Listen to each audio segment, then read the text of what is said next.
धरना आंदोलन, इसका क्या मुद्दा है, जरा इसके बारे में बताइए। मुद्दे की बात यही है सिर्फ कि आज मैं यहाँ पे आया हूँ तो महाराष्ट्र का विद्यार्थी बोल के आया हूँ, ना कि मैं किसी गांव या तालुका या जिला तक मर्यादित हूँ। मैं यहाँ पे आज महाराष्ट्र का विद्यार्थी हूँ। तो मैं आया हुई है इसलिए यहाँ पे कि 2047 तक भारत देश के पंतप्रधान ने युवाओं को मार्गदर्शन करते हुए यह कहा कि 2047 को देश को आज़ाद होकर 100 साल पूरे हो जाएंगे। अभी 100 साल के इस अमृतकाल महोत्सव पे, इस खुशी पे देश का आने वाले वक्त में विकास करना है। और विकास करने के लिए आज 2025 से लेके 2047 तक सिर्फ 22 साल बचे। अब मैं विद्यार्थी, मैं युवा, मेरे दिल में एक सवाल पैदा हुआ है कि आज 79 साल देश को आज़ाद होके 79 साल लग गए। 79 साल से लेके आज तक देश का सरकार सिर्फ रास्ते ही बना रहा है। तो आज 22 साल में आप क्या क्या करोगे, आप एक बार हमें बता दो, फिर हम युवा हम बताएंगे कि 22 साल में देश का क्या क्या और कैसा कैसा विकास करें। आपकी जो है क्या है मांग, जो है मतलब मांग प्रशासन से क्या मांग?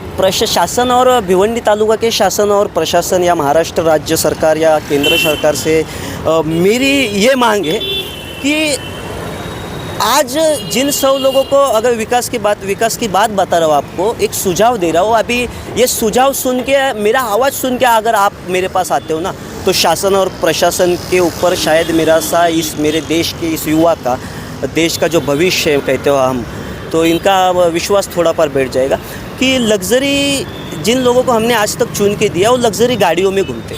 लग्ज़री गाड़ियों में घूम के ना सफ़र का जो आप लोग मज़ा लेते हो, मतदार राजा, वो मज़ा इन लोग को नहीं आता है।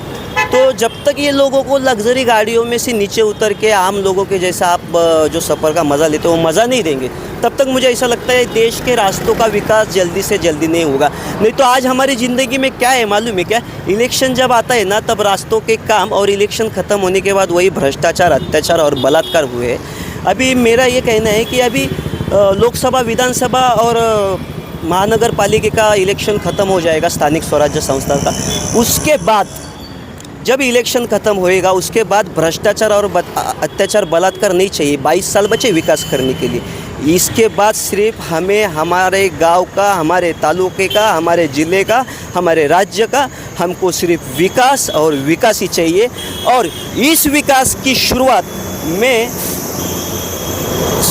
नितिन जयराम गडकरी साहब से करना चाहूँगा कि आज आप माँ की कोख से जो सफ़र का मज़ा हम भिवंडीकरों ने लिया या हम देश के नागरिकों ने लिया, अब भिवंडी से हमारी शुरुआत हुई, तो आप भिवंडी शहर में आए छत्रपति शिवाजी महाराज के दरबार में, और वो एक बार सिर्फ उस सफ़र का मज़ा ले।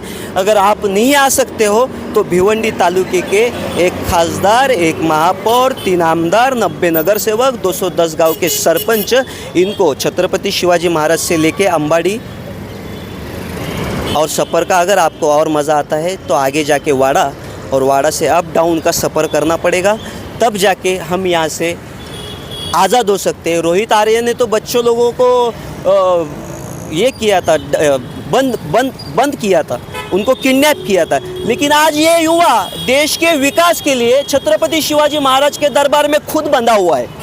सरकार मेरे को यहाँ से अगर कोई छुड़ा सकता है तो राज्य सरकार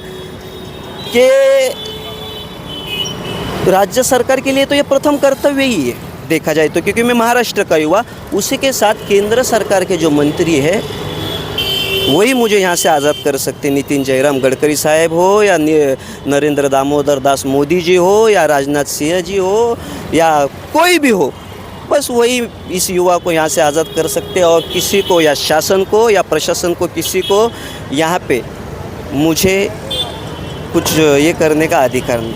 सिर्फ सरकार आज़ाद कर सकती है मुझे इस जगह से, और मैं तब तक ये इसी जगह पे हूँ। मैं आपका इंतज़ार कर रहा हूँ, आप आइए, और जब भी आइएगा तब सोशल मीडिया और साथ में मीडिया लेके आना, क्योंकि आज तक आपने जो विकास किया है वो विकास एक बार जनता को आपकी तरफ से भी मालूम पड़े, और हमें जो विकास करना है वो विकास एक बार हम भी बता देंगे देश की युवा। अगर अच्छा लगेगा तो हम सब भारतीय जनता या फिर महाराष्ट्र के मेरे माँ बाप ऐसा करेंगे फिर साथ में मिलकर देश का विकास 22 सालों में। मतलब यहाँ पे हमें इतिहास को दोहराना है। महाराष्ट्र राज्य एक ऐसा स्वराज्य है छत्रपति शिवाजी महाराज का कि जब जब देश को बदलने की शुरुआत हुई तब इस महाराष्ट्र को इतिहास को दोहराना पड़ा। और आज इसी महाराष्ट्र के अंदर विकसित भारत 2047 के लिए इतिहास को दोहराने के लिए, इतिहास के लिए बलिदान तो वे देने का अब वक्त नहीं है, लेकिन इतिहास के लिए योगदान देने का वक्त आ गया है। और मैं योगदान देने यहाँ पे आया हूँ। आप आइए, मैं आपका इंतज़ार कर रहा हूँ सर। धन्यवाद।